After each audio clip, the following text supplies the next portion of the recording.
Herkese salam. Necəsiz dostlar? Bugün sizlerden bir yerde geçen videomdan gördüğünüz kimi ağ rezinlerle qolbaq düzəltmişdik. İndi isə belə qaşlı rezinlərimizdən necə qolbaq düzəldirək göstərirəm. Bunu da geçen videomuzdan gördüğünüz kimi belə bulduz. Bunlarda ehtiyatlı olun, qırıla bilər. Belə qoyusuz. Sonra bu tərəfə gələcək şəkildə qaşı eyni yöne karşı gelecek. Bunu belə keçdiniz. İndi biraz ehtiyatlı olaq. Bunu qoysuz belə. Sonra inşallah qəşəng olar. Mən də sizlərdən bir yerdə indi eləyirəm dostlar. Bunu keçdik, bunu da keçirdirik. Məncə qəşəng olar. Sonra bunu bu tərəfə qoyduq. Bu biraz çatma olacaktı. Geçtim mi? Yok, geçemedim.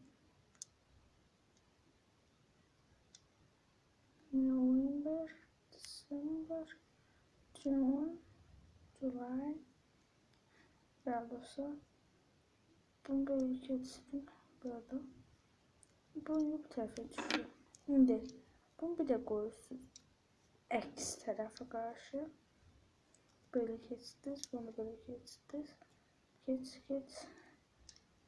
Sonra bunu bir de ekstra karşı böyle ve böyle iki. Bu formada görseniz. Şimdi bunu bu sefer koyduğumuz ekstra. Bunu böyle, bunu da böyle. Sonra bunu böyle, bunu böyle. Bunu kesip böyle. Şimdi çıxardıq parmağımızı. Çok güzel oldu.